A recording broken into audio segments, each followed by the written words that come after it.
Break के बाद एक बार फिर से स्वागत है आपका। खबरों में आगे बढ़ेंगे। मुख्यमंत्री पुष्कर सिंह धामी पहुंचे पंतनगर।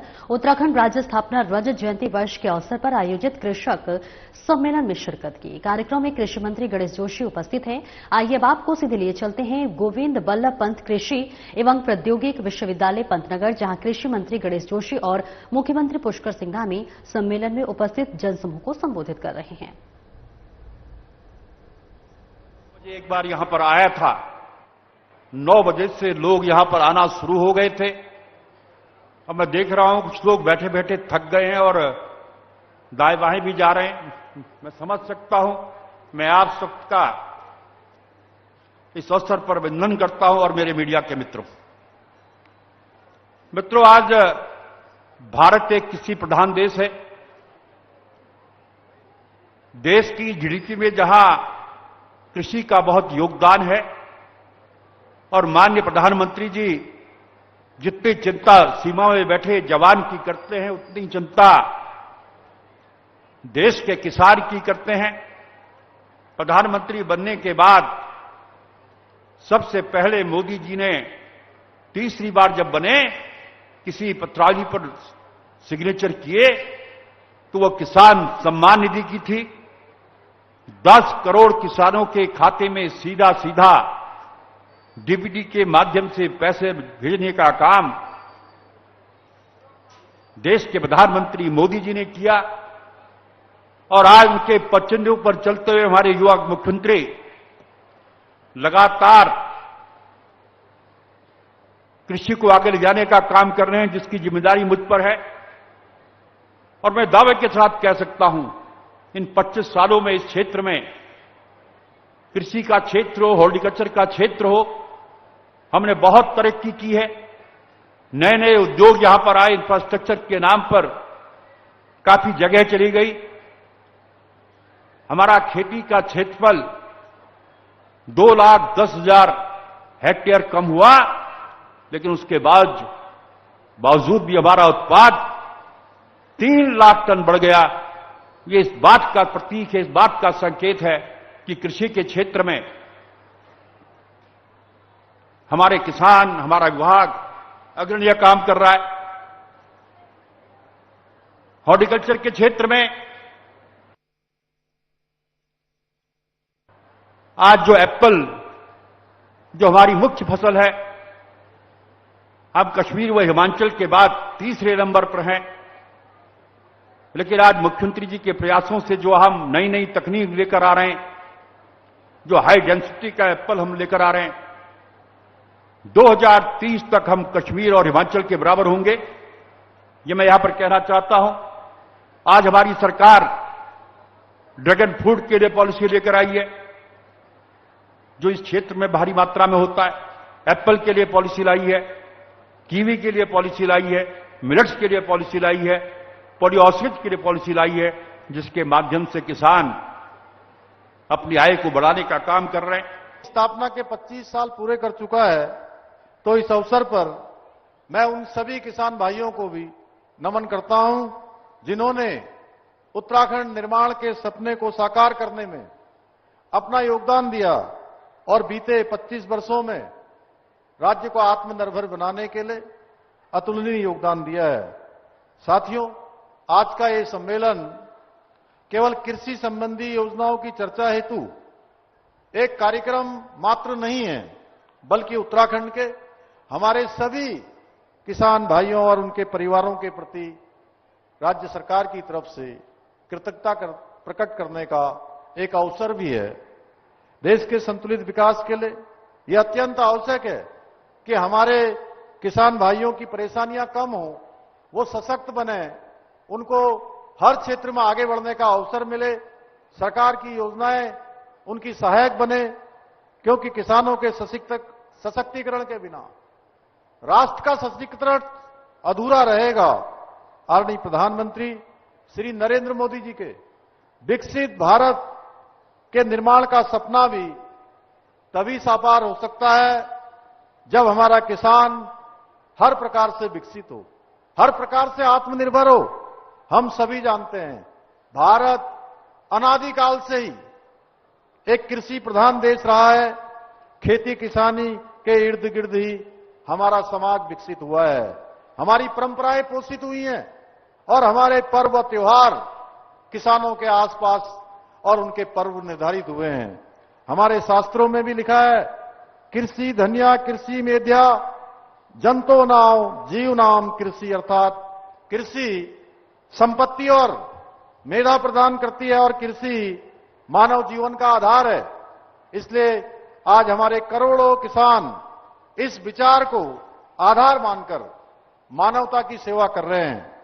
मैं यदि अपना निजी भाव बताऊं, जैसे अभी कृषि मंत्री जी ने और अन्य हमारे लोगों ने यहां पर मुझे ये स्मरण कराया कि पिछले कुछ दिनों पहले का एक चित्र मुझे भेंट किया, मुझे पहले की स्मृतियां फिर से ताजा हो गई। मैं सच में बताऊं तो मेरे लिए खेती करना एक देव उपासना जैसा है, क्योंकि मेरे पूज्य पिताजी जवान भी थे, भारतीय सेना के सैनिक भी थे और एक किसान भी थे। खेतों द्वारा लोगों का पेट भर जो संतुष्टि प्राप्त होती है, उसकी सच में शब्दों में व्याख्या नहीं की जा सकती, वो अलौकिक है। यही कारण है कि मैं आज भी खेती से जुड़ा हुआ हूं और जब भी मुझे समय मिलता है तो मैं अपने गांव में खेती करने भी जाता हूं। आप सब लोगों ने देखा, क्योंकि बचपन में मैंने बहुत हल भी जोता है, पटेला भी लगाया है, फावड़े से मेढ़े भी बांधी हैं, अनेक बार क्यारियां भी बनाई हैं। अब के समय में तो मैं देखता हूं कि अब उस प्रकार की कक्षाएं नहीं होती हैं, लेकिन हमारे समय में एक कृषि की क्लास भी होती थी, एक कृषि की भी कक्षा होती थी और उसमें सही प्रकार से ठीक प्रकार सा प्रशिक्षण शिक्षण उस समय में होता था। और मैं बताऊं तो खेती से मुझे जो आत्मिक शांति मिलती है, साथ ही ये मुझे अपनी जमीन से भी जोड़े रखती है और हमेशा ये जमीन के साथ आपके जुड़ाव का स्मरण कराती है। फिलहाल इस बुलेटिन में इतना ही। नमस्कार।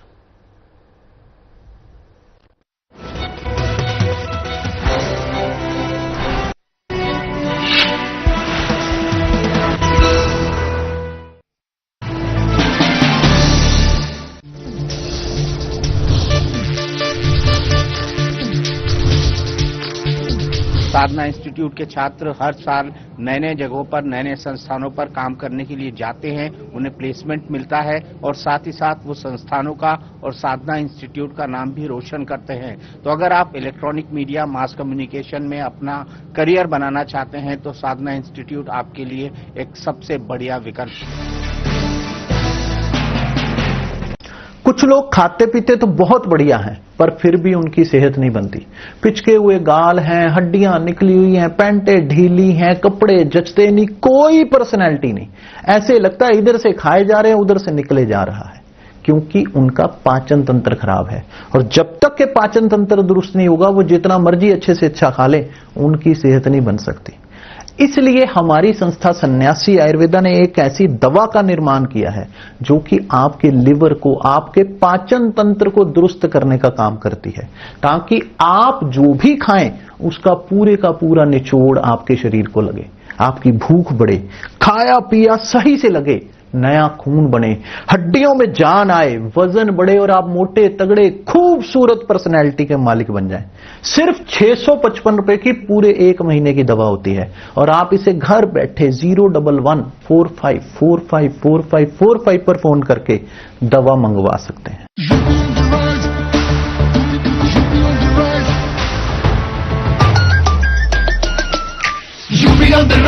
सुन आत्मा डबल इंजन का ये मिशन महान, 2047 तक हम न रुकेंगे, 6 ट्रिलियन का ड्रीम पूरा करेंगे। मथुरा की गलियों में गूंजे है राधा, अयोध्या में दूर हुई मंदिर की बाधा, काशी प्रयागराज की गोल्डन चमक, यूपी सरकार की गूंजे धमक। सड़कों पर फर्राटा फिक्रलेस बिल्कुल बिंदास, एक्सप्रेस वे पर साए पूरा विश्वास। विकसित यूपी की बढ़ गई प्यास, 2047 का ये विजन बहुत खास। माफिया का दी एंड, फियर गॉन, योगी राज में लॉ एंड ऑर्डर हुआ स्ट्रॉन्ग, बेखौफ घूमे जनता, गुंडों पर मार, नया यूपी तोड़ रहा पुरानी दीवार।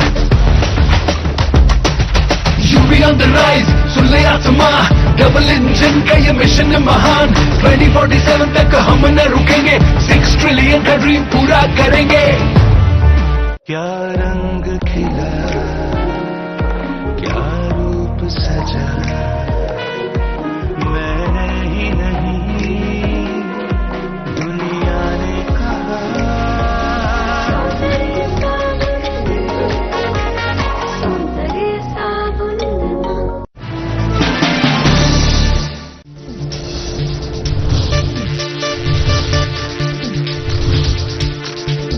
साधना इंस्टीट्यूट के छात्र हर साल नए नए जगहों पर नए नए संस्थानों पर काम करने के लिए जाते हैं, उन्हें प्लेसमेंट मिलता है और साथ ही साथ वो संस्थानों का और साधना इंस्टीट्यूट का नाम भी रोशन करते हैं। तो अगर आप इलेक्ट्रॉनिक मीडिया, मास कम्युनिकेशन में अपना करियर बनाना चाहते हैं तो साधना इंस्टीट्यूट आपके लिए एक सबसे बढ़िया विकल्प है।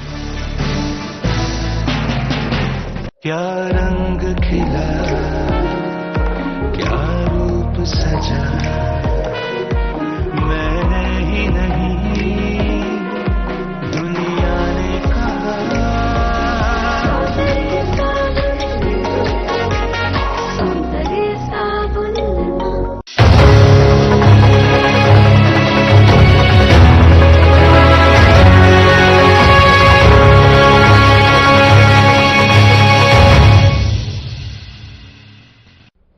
नमस्कार, मैं हूं आपके साथ अंकिता पाल। बुलेटिन की शुरुआत करते हैं। हरियाणा के मुख्यमंत्री नायब सिंह सैनी ने विश्व प्रसिद्ध इलेक्ट्रिक कार निर्माता कंपनी टेस्ला को राज्य में अपनी मैन्युफैक्चरिंग प्लांट स्थापित करने का आमंत्रण देते हुए कहा कि राज्य सरकार इलेक्ट्रिक वाहनों को बढ़ावा देने और औद्योगिक निवेश आकर्षित करने के लिए पूरी तरीके से प्रतिबद्ध है। उन्होंने ये भी बताया कि हरियाणा इस क्षेत्र में अग्रणी बनने की दिशा में तेजी से काम कर रहा है और साथ ही इस दौरान मुख्यमंत्री ने टेस्ला के प्रतिनिधियों के साथ बैठक की अध्यक्षता करते हुए कहा कि अगर टेस्ला हरियाणा में अपना मैन्युफैक्चरिंग प्लांट स्थापित करती है तो इससे कंपनी की बिक्री में बढ़ोतरी होगी।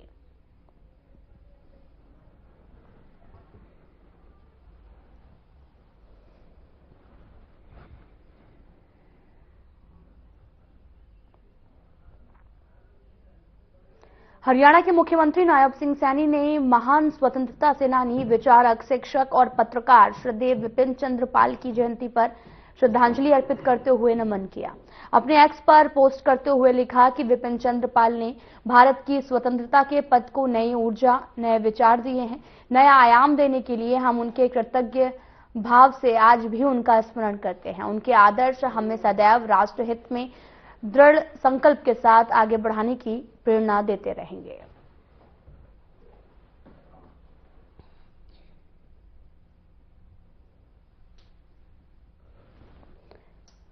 तो आपको बताते चले, सीएम सैनी ने पोस्ट किया और श्रद्धांजलि अर्पित की है। हरियाणा के मुख्यमंत्री नायब सिंह सैनी ने भारत के महान वैज्ञानिक, नोबेल पुरस्कार से सम्मानित भारत रत्न डॉक्टर सीवी रमन की जयंती पर उन्हें श्रद्धांजलि अर्पित करते हुए शत-शत नमन किया और अपने एक्स हैंडल पर पोस्ट करते हुए लिखा कि विज्ञान जगत में क्रांति लाने वाले डॉक्टर रमन का जीवन हर युवा को ये संदेश देता है कि कभी भी असंभव के भय से प्रयास करना ना छोड़ें।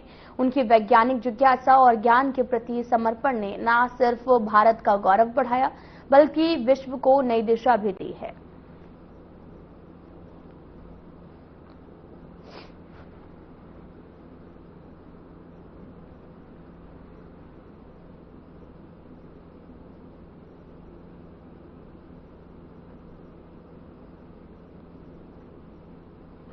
प्रदेश के मुख्यमंत्री नायब सिंह सैनी के ओएसडी राज नेहरू ने पलवल नागरिक अस्पताल पहुंचकर औचक निरीक्षण करते हुए अधिकारियों को सरकार की ओर से हिदायत देते हुए कहा कि सभी सरकारी योजनाओं का लाभ सभी मरीजों को जरूर मिलना चाहिए। हरियाणा सरकार की ओर से बेहतर स्वास्थ्य के लिए काफी ऐसी योजनाएं हैं जिनको लोगों तक पहुंचाना सरकार की प्राथमिकता बनती है, जिसके तहत मुख्यमंत्री नायब सिंह सैनी के ओएसडी राज नेहरू ने नागरिक अस्पताल पहुंचकर वहां के सभी नागरिकों से मुलाकात करते हुए उन्हें हिदायत दी कि मरीजों के लिए बेहतर काम किए जा रहे हैं और जनता को उनके बारे में बताना बेहद जरूरी है।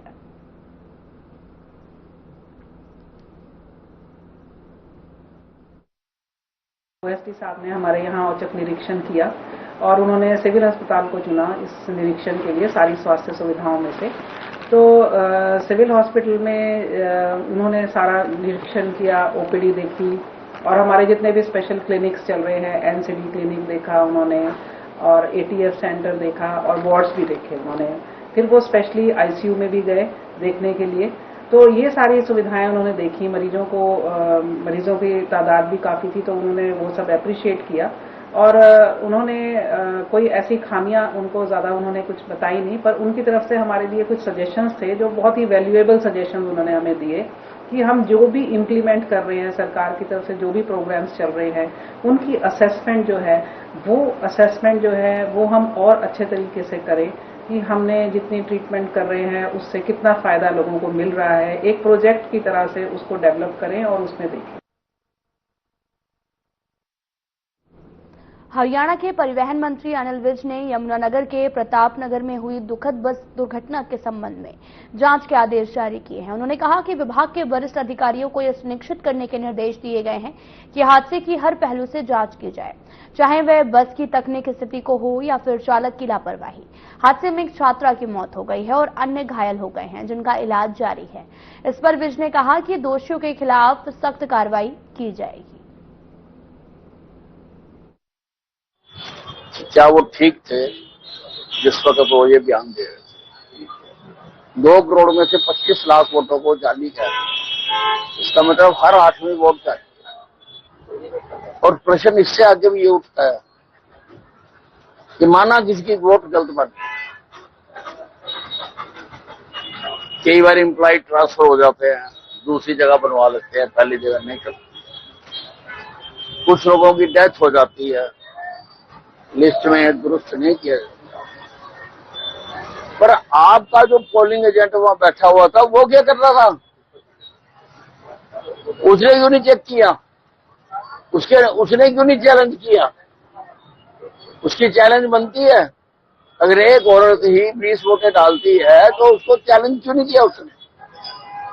हमें तो ये भी संभावना लग रही है कि जो जाली वोटें हैं ये कांग्रेस ने ही बनवा रखी है, कांग्रेस ने ही बनवा रखी हैं रोने के लिए, ताकि अब इनको पता लग गया कि बिहार में ये डूबने जा रहे हैं। और राहुल गांधी ने तो एक पौन में डूब के बता भी दिया कि हम डूबने जा रहे हैं। तो अब उसका रोने धोने की ये जो पृष्ठकथा है उसको तैयार कर रहे हैं। हरियाणा कांग्रेस के पूर्व प्रदेश अध्यक्ष चौधरी उदय भान ने बीजेपी पर वोट चोरी के आरोप लगाए हैं।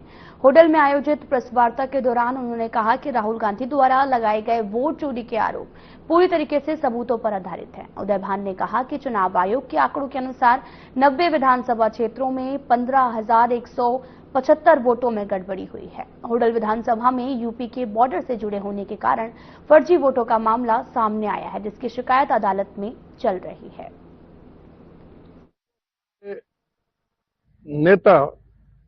नेता प्रतिपक्ष माननीय श्री राहुल गांधी जी ने दिल्ली के अंदर इलेक्शन कमीशन और भारतीय जनता पार्टी की सरकार का जो गठजोड़ था उसको उजागर करने का काम किया, उसको जनता के सामने पूरी तरह से बेनकाब करने का काम किया और बहुत ही बेहतरीन ढंग से उन्होंने सारी बातें रखी कि किस तरह से हरियाणा प्रदेश के अंदर भाजपा इलेक्शन कमीशन की मिली भगत से सरकार की चोरी हुई, वोटों की चोरी हुई। और उसका सबूत शुरू से ही पता लग जाता है कि जब इलेक्शन कमीशन का वोट पड़ी थी 5 तारीख को, तो शाम को 7 बजे टर्नओवर बता रहे थे 61.19% और वोट पड़ी थी 1,24,54,827 वोट। अगले दिन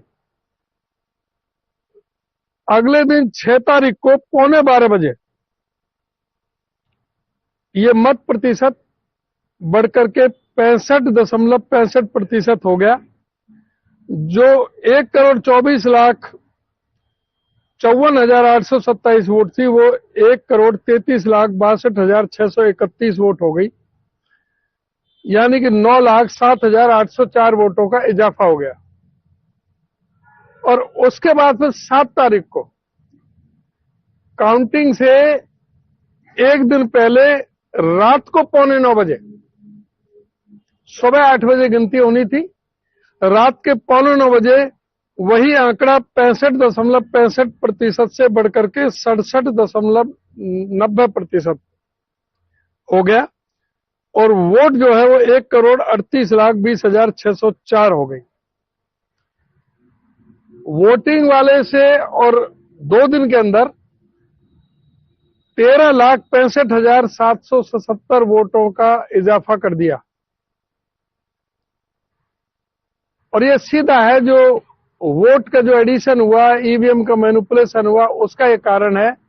और इसको एवरेज लगाओ तो पूरे 90 के 90 विधानसभा में 15,175 वोटों का इजाफा हरियाणा प्रदेश के अंदर एवरेज हुआ है।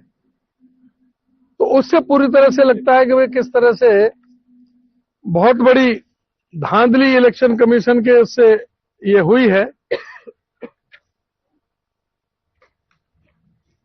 और बार बार इलेक्शन कमीशन को हमारा डेपुटेशन भी मिला वोट चोरी के बारे में, लेकिन कोई भी इलेक्शन कमीशन ने कोई गौर नहीं की।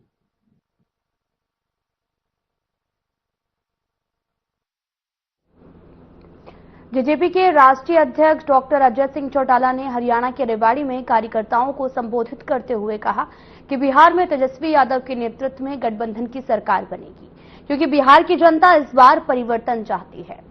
पत्रकारों के सवालों का जवाब देते हुए उन्होंने कहा कि वोट चोरी का मामला जांच का विषय है, इसकी जांच होनी चाहिए। डॉक्टर चौटाला ने कांग्रेस के पूर्व सीएम भूपेंद्र सिंह हुड्डा पर भी निशाना साधते हुए 2024 की विधानसभा चुनावों में कांग्रेस की हार का ठीकरा हुड्डा के सिर पर फोड़ा है। बीजेपी पर कटाक्ष करते हुए उन्होंने कहा कि देश की अरबों की संपत्ति सिर्फ अडानी और अंबानी परिवार के पास है और सत्ता में बैठे लोग उन्हीं के पैसों से विदेशों में ऐश कर रहे हैं।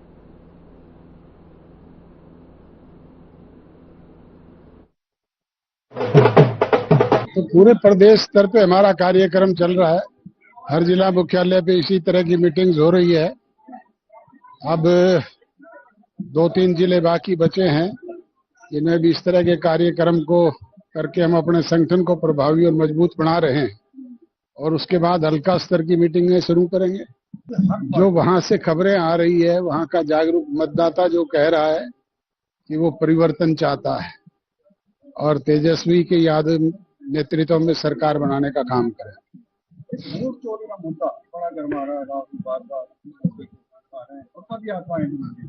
अब जैसा बता रहे हैं जांच का विषय है, जांच तो की जानी चाहिए। वो एक्सपायरी डेट की दवा है, एक्सपायरी डेट की दवा काम करती है क्या किसी बीमारी पे?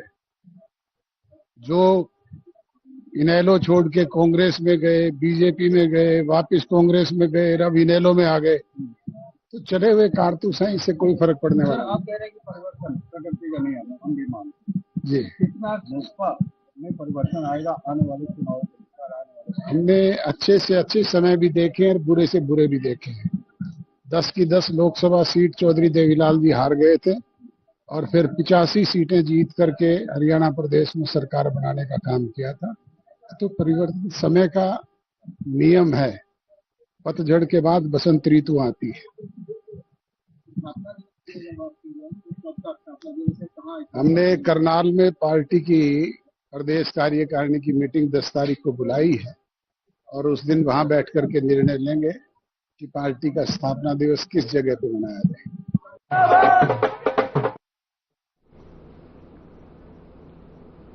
रेवाड़ी के बावल क्षेत्र में नेशनल हाईवे NH-48 मार्ग पर उस वक्त हड़कंप मच गया जब दिल्ली से जयपुर की ओर जा रही एक ओवरलोड ट्रक में अचानक से आग लग गई और देखते ही देखते ट्रक आग के गोले में तब्दील हो गई। तो वहीं सूचना मिलते ही दमकल विभाग की 2 गाड़ियां मौके पर पहुंची। कड़ी मशक्कत के बाद आग पर काबू पाया गया। तो वहीं ट्रक चालक भी मौके से फरार बताया जा रहा है, जिसके बाद में पुलिस ने ट्रक को कब्जे में लेकर जांच शुरू कर दी है।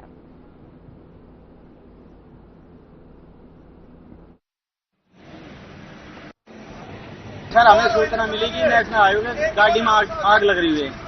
यहाँ हम मौके पर आके पहुंचे, देखा आग भयंकर तेज थी तो 2 गाड़ी बुलानी पड़ी और आग को मौके पर आकर काबू पाया गया। इसमें फिलहाल चूरी, खलकाकड़े या मुर्गी के दाने बताए जा रहे हैं। इसका हमें अभी पता नहीं लगा सर, देख के फिर ये तो आप कोई भी बता सकते हैं, बाद में ही बताया जाएगा। लगने के कारण हमें सर पता नहीं चले किस कारण लगी है। हमारे आग लग रही थी और हम इसको अब पूर्ण रूप से बुझा चुके हैं, आग पर काबू पाई है। फरीदाबाद के वल्लभगढ़ श्याम कॉलोनी में बीते सोमवार 12वीं की छात्रा के ऊपर एक युवक द्वारा फायरिंग के मामले में कार्रवाई करते हुए क्राइम ब्रांच 65 की टीम ने आरोपी को फरीदाबाद के सुनपेट गांव के पास से गिरफ्तार कर लिया है। वहीं इस पूरे मामले पर जानकारी देते हुए ACP क्राइम वरुण दहिया ने बताया कि आरोपी को गिरफ्तार करने के बाद जब आरोपी से पूछताछ की गई तो उसने बताया कि एक और हथियार उसने दूसरी जगह पर छुपाया है।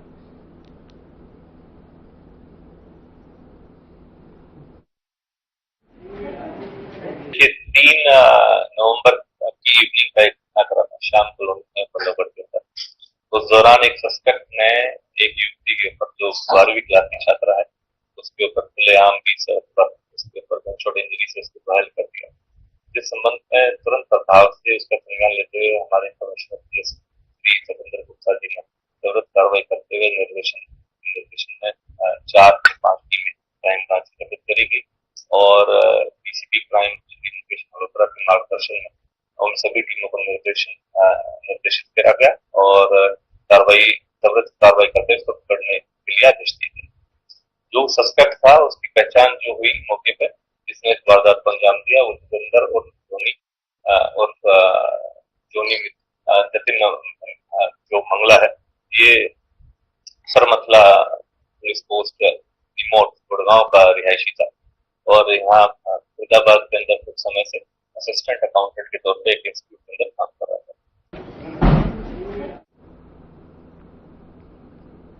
पुंडी तहसील में हुई पेपरलेस रजिस्ट्री की शुरुआत और तहसील कार्यालय के अनुसार सरकार ने आदेश जारी किए हैं और 1 नवंबर से सरकार के आदेशानुसार हरियाणा में पेपरलेस रजिस्ट्रियां की जाएं। पुंडरी के नायब तहसीलदार अंशुल अरोड़ा ने कहा कि हमने पुंडरी में पेपरलेस रजिस्ट्री की शुरुआत की है। उन्होंने बताया कि कल पूरे कैथल जिले में किसी का भी रजिस्ट्रेशन नहीं था, लेकिन हमने पूरे प्रयास किए हैं, तभी जाकर हम पुंडरी में पेपरलेस रजिस्ट्री की शुरुआत कर पाए हैं।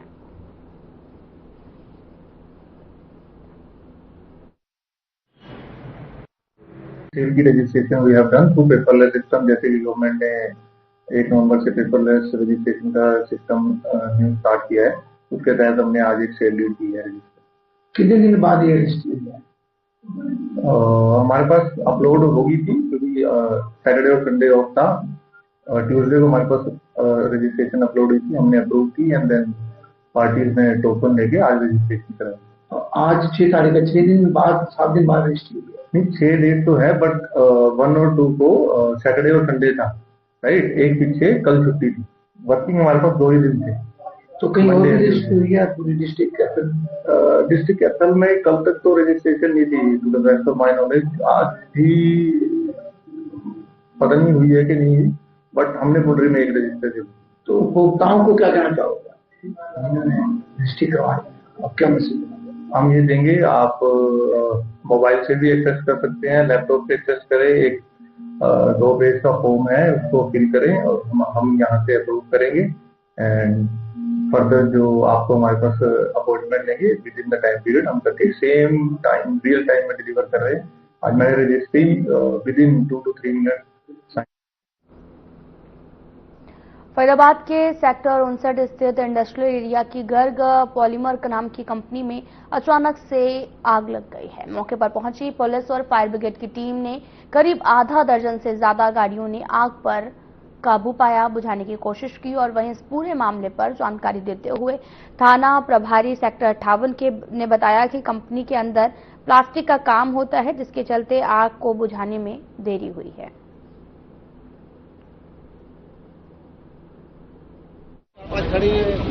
देखो, इसमें सारा ही प्लास्टिक का काम है, पन्नियां वगैरह ये बना रहे हैं, ऊपर कबाड़ा भरा हुआ है, ऊपर छत सारी ब्लॉक कर रखी है, सीढ़ियां ब्लॉक है, सारे रास्ते बंद थे। साइड की कंपनियों से जाके हमने इसको काबू करा, अभी लगे हुए हैं, थोड़ा टाइम और लगेगा, अभी काबू कर देंगे। 59 है, ये मेरे दोस्त की फैक्ट्री है और हमने 10:30 बजे से लगे हुए हैं। अभी तक 6 गाड़ी जा चुका है, अब 7वां गाड़ी लग गया, थोड़ी बहुत काबू हुआ है, थोड़ी और रह गया। क्या कारण है आग लगने का कारण पता चला? अभी पता नहीं चला, ये शॉर्ट सर्किट हुआ है। कितना नुकसान मानते हैं आप? आग लगी है, बहुत ज्यादा भयंकर आग। नुकसान तो करोड़ों में है। हमारे को सूचना मिली थी आग लगी हुई है, तो सूचना के बाद में हमारी टीम भी आ गई थी थाने की और फायर ब्रिगेड वगैरह को सूचना दिया। फायर ब्रिगेड की गाड़ियां सारी काम पे लगी हुई है और अब काफी हद तक आग पे काबू पा लिया, लेकिन ये पॉलीमर की कंपनी है, इसको प्लास्टिक कितने बजे आग लगी थी ये और कितने घंटे हो गए काबू पाया गया है आग पर? घंटे करीब हो चुका था, लगभग 1 घंटा हो चुका है इसको। अच्छा, किसी को कोई जान का कोई नुकसान नहीं? जान का कोई नुकसान नहीं है। अच्छा, कितना नुकसान कंपनी के अंदर हुआ होगा? देखिए, ये तो अभी तो बाद में पता लगेगा, आग लगने के बाद में हो पाएगा। आग लगने के कारणों का पता चल पाया? अभी कुछ नहीं, अभी तो प्राइवेट आदमी चल रहा है, इसको बुझाने का काम चल रहा है। क्या काम होता था इस कंपनी के अंदर के, क्या कुछ बनता था? ये सारी चीजें अभी हम कुछ नहीं पता करेंगे, बाकी पॉलीमर की कंपनी है। कितनी गाड़ियां जो है वो अब तक आ चुकी हैं मौके पर? फायर ब्रिगेड की 6 गाड़ियां आ चुकी है और बाकी अभी 1-2 पीछे भी लगी हुई है लाइन में, तो होने के बाद आगे सारी। क्या आग पर पूरी तरीके से काबू पा लिया गया है? नहीं, अभी समय नहीं। मेहंदगढ़ शहर की शंकर कॉलोनी में शराब के नशे में एक व्यक्ति ने अपने ही घर में आग लगा दी है, जिससे लाखों रुपए का सामान जलकर राख हो गया और आग लगने के समय उसकी बुजुर्ग मां भी घर के अंदर थी, जिन्हें पुलिस और स्थानीय लोगों की सहायता से सुरक्षित बाहर निकाला गया। सूचना मिलने पर दमकल विभाग की गाड़ियां मौके पर पहुंची। कड़ी मेहनत के बाद में आग पर काबू पाया गया। वहीं आपको बताते चलें कि पुलिस ने आरोपी जय कुमार को गिरफ्तार कर लिया है, जिसने नशे की हालत में आग लगाने की बात को स्वीकार किया है और जय कुमार का आरोप था कि थाना प्रभारी ने उसकी मां के साथ अभद्र व्यवहार किया है और उसकी शिकायत दर्ज नहीं की है, जिसके कारण उसने ये कदम उठाया।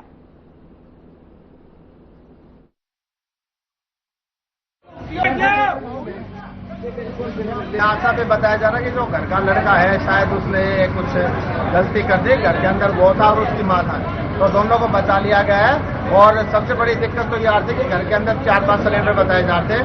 जिस तेजी से आग फैली उतनी ही तेजी से हम सभी शहरवासी लोग इधर आ गए थे और प्रशासन का बहुत बहुत धन्यवाद है, फायर ब्रिगेड टीम का, पूरे प्रशासन का, पुलिस डिपार्टमेंट का, कि वो तुरंत मौके पर पहुंचे। और एक बहुत बड़ी अनहोनी हो सकती थी, क्योंकि जैसा आप देख सकते हैं भरी पूरी कॉलोनी है, आगे दुकानें हैं, जनरल स्टोर का काम है। तो मैं सभी शहरवासियों का और प्रशासन का इन सबका बहुत बहुत धन्यवाद करता हूं कि शहर में एक बड़ा हादसा होने से बच गया। उसका लड़का है कि मां ने बताया दारू पी के आग लगा गया, मेरे को पीट गया। तो सर अंदर कोई हताहत हुई है? नहीं, अंदर कोई हताहत नहीं। कोई जब आग लगी उस टाइम कोई अंदर था? एक गुड़िया जोली काट ली थी इसकी माँ थी जो आग लगाने वाला ही। सर सिलेंडर भी बताए जा रहे हैं? हाँ, सिलेंडर थे, 5 सिलेंडर काट दिए गए। ये मकान में आग लगने की सूचना मिली थी, जिसके बाद फायर की अचानक 2 गाड़ियों को निकालना पड़ा हमें। शहर के अंदर मकान में थी, इस मकान में 5 LPG के सिलेंडर भी थे, जिन्हें हमारी टीम ने मौके पर पहुंचकर उस सिलेंडरों LPG के सिलेंडरों को पात्रों को बाहर निकाल लिया और बड़ा हादसा होने से बचाया है। तो सर कोई अंदर भी था? इसके अंदर एक बुजुर्ग महिला थी, जिनको पहले ही बाहर निकाल लिया गया था हमारे पहुंचने से पहले। कितनी फायर ब्रिगेड की गाड़ियों का? 2 फायर ब्रिगेड की गाड़ियां पहुंची हैं यहाँ पे, उनकी सहायता से आग को पूर्ण रूप से कंट्रोल कर लिया गया है, आग बुझा दी गई है, काफी सामान जलने का नुकसान हुआ है। तो सर कितने सिलेंडर बरामद किए गए? 5 सिलेंडर LPG के बरामद किए जो भरे हुए।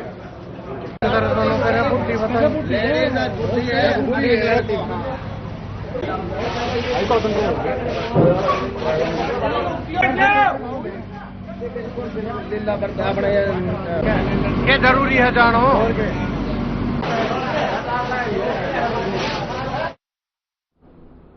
फिलहाल बुलेटिन में इतना ही। नमस्कार।